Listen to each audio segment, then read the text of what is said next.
Pues nada más y nada menos en este momento que con la presidencia de la CUT, Central Unitaria de Trabajadores en el departamento de Caldas. Bienvenida, ¿cómo le ha ido?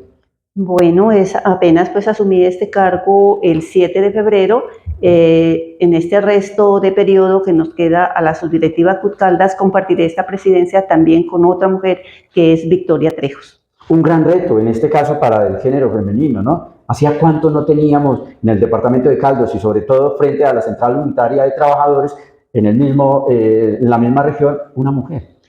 Precisamente la subdirectiva Caldas fue una de las últimas subdirectivas que se conformó. La resolución de aprobación de esa subdirectiva fue en julio del 2002 y a partir de ese momento pues ha estado el comité ejecutivo integrado por mujeres, pero la presidencia siempre estaba pues representada por alguno de los ejecutivos. Sin embargo, pues nosotros sabemos que es un trabajo mancomunado del comité ejecutivo para fortalecer y posicionar más y a la vez ser la representante de todos los trabajadores a nivel de Caldas. Es un trabajo mancomunado de todo el comité ejecutivo. Bueno, la presidenta, pues lo primero que hay que preguntarle es cómo quedaron esos cargos, a nombre de quiénes están al frente de toda la misma organización sindical. Precisamente desde el 7 de febrero en la CUT subdirectiva Caldas se dio una nueva redistribución de cargos, quedando de la siguiente manera. Edilza del Socorro Castillo Urbano, quien les habla, quedó como presidente, periodo que en el tiempo que nos falta pues de este comité ejecutivo lo compartiré con Victoria Trejos. Paola Andrea Restrepo Giraldo quedó en la vicepresidencia y en el Departamento de Derechos Humanos y Solidaridad. Carlos Alberto Buritica quedó en la Secretaría General y en el Departamento de Recursos Naturales y Medio Ambiente. Carlos Eduardo Yepes quedó en la Tesorería y el Departamento de Relaciones Laborales y Negociación Colectiva. En Arruda Costa Olaya continúa con la Fiscalía y el Departamento de los Estatales. Luz Victoria Trejos Ortiz, mientras yo esté como presidente, ya está en el Departamento de la Mujer. Leonardo Sánchez Quintero está en este momento en el Departamento de Educación, Formación y Capacitación.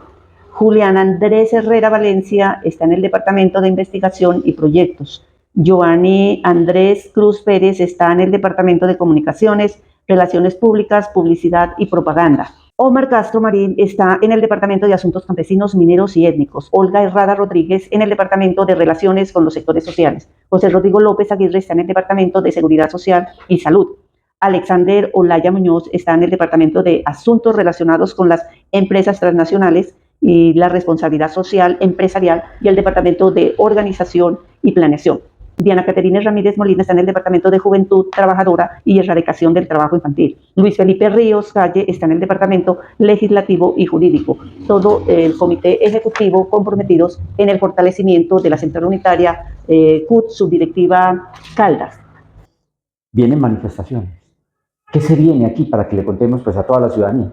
Bueno, la Central Unitaria de Trabajadores CUT subdirectiva Caldas no solamente atiende a los trabajadores que están organizados, sino también a los sectores que no están organizados. Y Caldas no es una isla a la problemática nacional. Entonces, por ejemplo, el sector de las madres comunitarias están en el limbo. No les han cumplido lo que ellos negociaron y vienen peleando hace décadas. Es un sector, la mayoría mujeres, que tuvieron que dar mucho la pelea para que sean reconocidas como trabajadoras, para que se les diera el carácter de trabajadoras. Sin embargo, pues este es el momento que hay incertidumbre en la contratación, a quiénes van a contratar, cómo los van a contratar, cuáles son los operadores, cuál es el salario, desde cuándo. Entonces es uno de los sectores más golpeados. Sin embargo, también está el magisterio, que a pesar de la organización que tiene y todo, pues en este momento la contratación en salud no responde a las demandas que tiene el magisterio y sus familias. Lo mismo podemos decir del sector de los informales. En este momento los informales, como se dice, por duda, porque se imaginan, entonces ya se les dice usted no puede seguir trabajando y no hay una política pública para los trabajadores informales, para quienes tienen esa única forma, ese único medio de llevar el sustento a su casa. Entonces necesitamos políticas públicas para el sector informal y también necesitamos una formalización de todas las plantas de personal.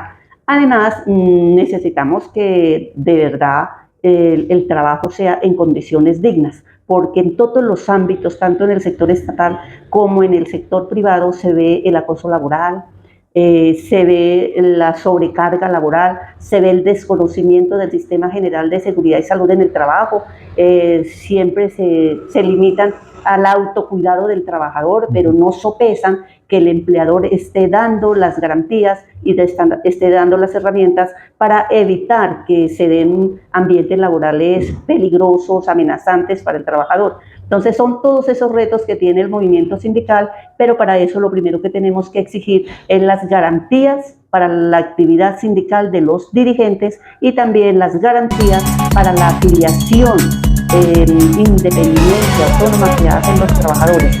Y eso es lo que estamos exigiendo, y en este momento que se den las condiciones y que de verdad haya una formalización del trabajo, de la contratación.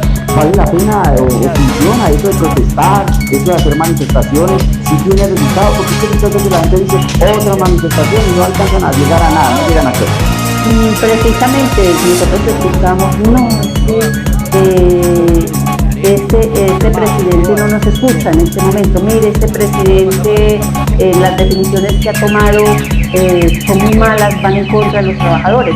Y siempre la respuesta es que los anteriores no fueron buenos, fueron malos también, pero la gente estábamos en las calles, la gente necesitamos obviamente el mínimo vital, pero vamos en contra del acuerdo 015 del Consejo. Si salía un proyecto de ley de reforma tributaria, estábamos afuera. Si salía un proyecto de los famosos programas Serpi lo paga, sin recursos suficientes, estábamos en la calle. Pero en este momento, sin haber condiciones, solamente nos invitan a un diálogo social, a una conciliación. Entonces ya los sectores están cansados de que son escuchados, pero sus peticiones, sus demandas no son resueltas. Entonces ya hay grandes movilizaciones, hay grandes protestas, entonces aportan las movilizaciones de las madres comunitarias, las movilizaciones de las trabajadoras de bienestar familiar, movilizaciones del magisterio, movilizaciones incluso de los trabajadores de la USO. Histórica las protestas de parte del magisterio, la mayoría de las veces por el tema de la salud. Eso no tiene mejora, no funciona. En fin, ¿qué le hace falta a la Central Unitaria de Trabajadores a nivel nacional para que sean escuchados en torno a este tema? Con respecto al problema de la salud, se le advirtió. El presidente Gustavo Petro dijo que con el magisterio iba a ser, pues como se dice, un pilotaje de la reforma a la salud, sin hacer una transición, sin estudios previos de la red de servicios, sin tener claro la población a la cual se debía atender en las diferentes regiones. Entonces eso fue un salto al vacío. Y desde el primero, pues ya llevamos cuántos meses, y desde el 1 de mayo que nos dijeron pues que este nuevo modelo iba a solucionar todos los problemas, la accesibilidad, la oportunidad, citas con especialistas y subespecialidad, la entrega de medicamentos, los procedimientos quirúrgicos, la política de promoción y prevención que iba a ser fortalecida. Los hechos nos están demostrando lo contrario. Con lo más grave, que se están gastando más recursos, nombrando cada vez burocracia, pero no personal ni contratación con hospitales, con clínicas que de verdad atiendan oportunamente tanto a los docentes como a sus familias. Vemos en otros frentes que la Central Unitaria de Trabajadores, en este caso del departamento de Caldas, pues también se hace presente en otras reclamaciones que hacen los ciudadanos de la vida cotidiana. En el caso, por ejemplo, de los peajes. ¿Por qué la CUT en los peajes? Nosotros no atendemos solamente los problemas de los sindicatos, de los trabajadores que están organizados, sino también de las comunidades en general. Y eso afecta también a los trabajadores. Entonces, lo de los peajes, hace 27 años nos tiene pues encerrados en medio de 5 peajes en Caldas, y eso no permite pues la movilidad económica, no permite el desarrollo económico, y eso no nos puede ser indiferente. Tenemos que organizar a la gente, explicar con cifras qué es lo que está pasando, y por eso estamos no a la cola, sino al frente de las movilizaciones, diciendo que Caldas no puede asumir inequitativamente el costo de estos 5 peajes. y que además en este momento, cuando pretenden pues ampliar esta concesión por 30 años, porque esta concesión termina en el 2027, por 30 años más, estando ya las obras para el mantenimiento de esas obras, para hacer otras obras que no las hicieron en esos 27 años, sigamos pagando lo mismo, con el agravante que cada año sube lo de los peajes. Entonces estamos en esa pelea y estamos exigiendo que se quiten esos 3 peajes que encierran económicamente y no posibilitan el desarrollo de Manizales y todas las localidades pues circunvecinas. ¿Cuántos años dedicada al sindicalismo? ¿De dónde nace esta mujer sindicalista, defensora de todas estas causas diversas que tienen que ver con, sobre todo, con la dignidad del trabajador? Sinceramente, pues yo antes de empezar a trabajar empecé precisamente a participar de las movilizaciones y empecé con el magisterio, empecé contra las altas tarifas de los servicios públicos. Cuando ya me integré pues al magisterio, lo primero fue afiliarme al sindicato. Siempre ha sido pues el sindicato de base Educadores Unidos de Caldas, donde estuve 22 años asumiendo varias de las secretarías: Secretaría de Seguridad Social, Secretaría de Prensa y Propaganda, Secretaría de Asuntos Pedagógicos en Educal. Simultáneamente, desde el 2002 estaba en Educal y en la CUT, pero nosotros vemos que los maestros solos no podemos, tenemos que recurrir al resto de trabajadores para contribuir, para participar en las transformaciones democráticas que necesita el país, para así brindar mejores condiciones a la gran mayoría del pueblo colombiano. Entonces, a partir del 2019 solamente me quedé en la Central Unitaria de Trabajadores y pues la experiencia, el hecho de querer estar al lado de los trabajadores es que cuando uno une la suerte de uno al resto del país, de la gran mayoría del país que la va muy mal, tiene que comprometerse, tiene que estudiar, tiene que tener claras las cifras, cómo es que cada día se va deteriorando la vida de las múltiples personas, de los múltiples trabajadores, y eso pues, como se dice, cada vez le gusta más. Uno está aquí porque le gusta,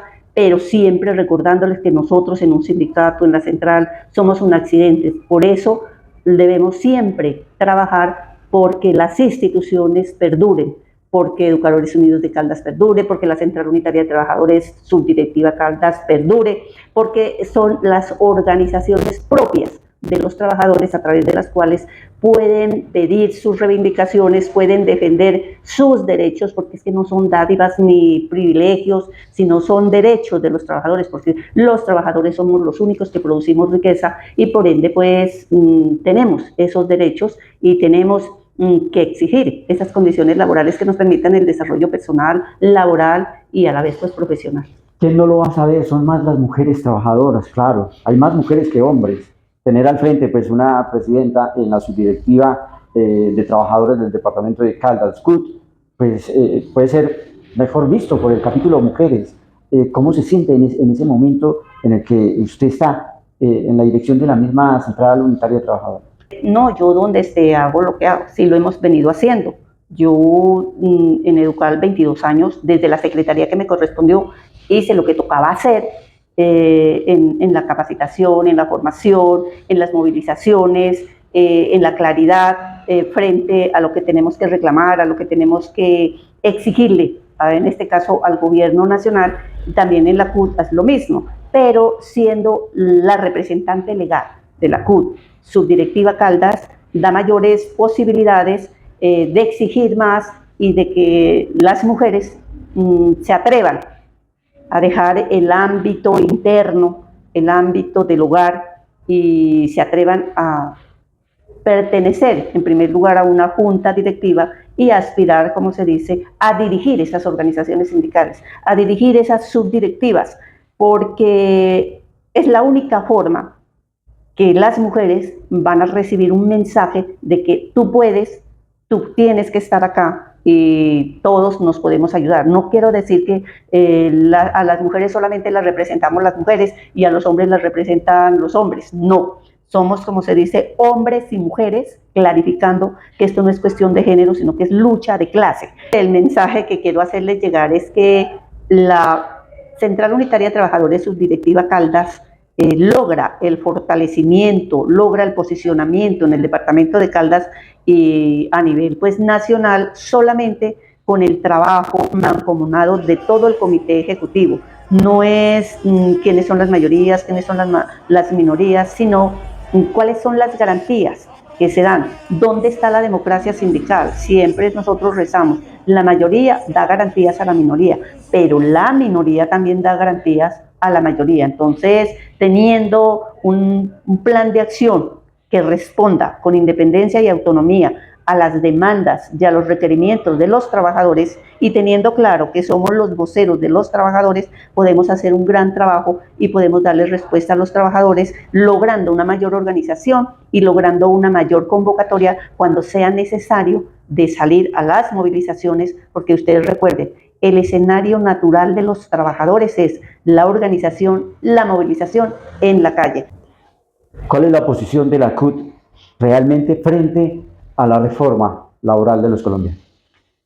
Bueno, hay diferentes posiciones. Unos dicen que la reforma laboral da respuesta a las demandas de los trabajadores.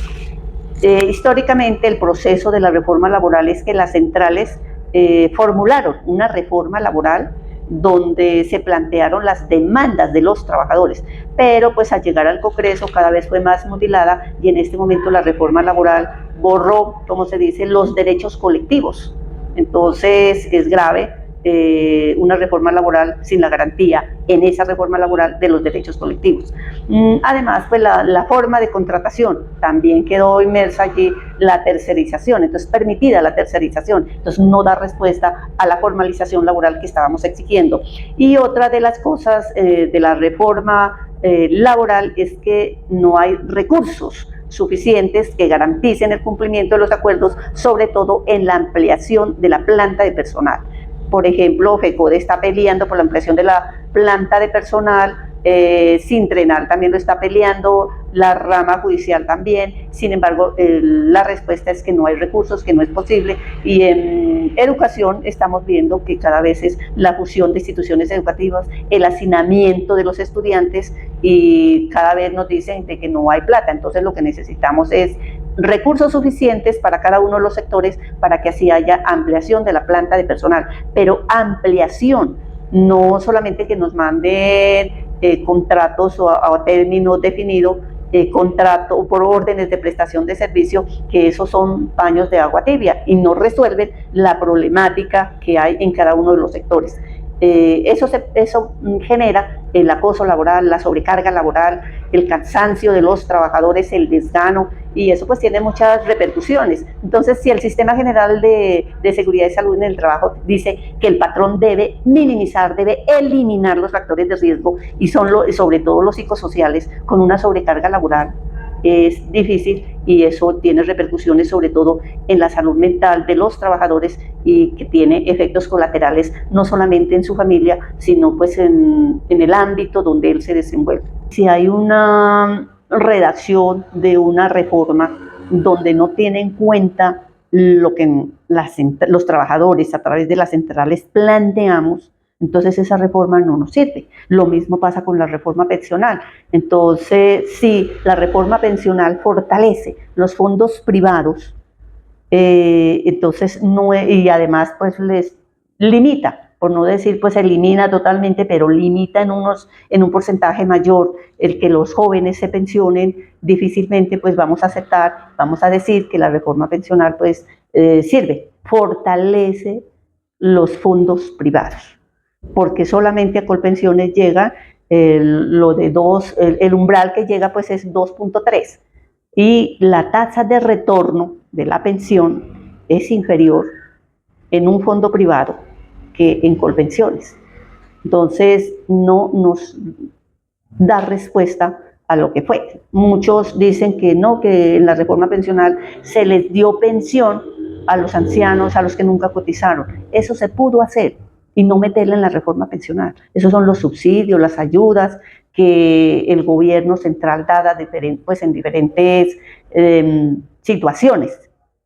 Pues eso puede suceder que sea un riesgo, porque si se mete allí eso de los subsidios, que son 230.000, que eso no es una pensión, ni subsisten. Esto dice, no, pues es que no tenía nada, por lo menos algo. No, la dignidad de la persona es grande. No le puede decir, bueno, si aguantó hambre, coma alguito. No, eso es responderle sus necesidades básicas, y lo que es la alimentación debe ser lo primordial. Y de verdad, en Colombia y en Caldas y en Manizales, es mucho los niveles de anemia entre los niños y los viejos. Entonces eso nos debe llevar a hacer grandes análisis y mirar que cuando hay necesidades, es el Estado, es el gobierno nacional quien tiene músculo financiero y debe dar respuesta a esas necesidades. Entonces, si metieron eso allí en reforma pensional, lo que va a quedar es que una pensión puede estar por debajo del mínimo, lo que en este momento no lo tenemos.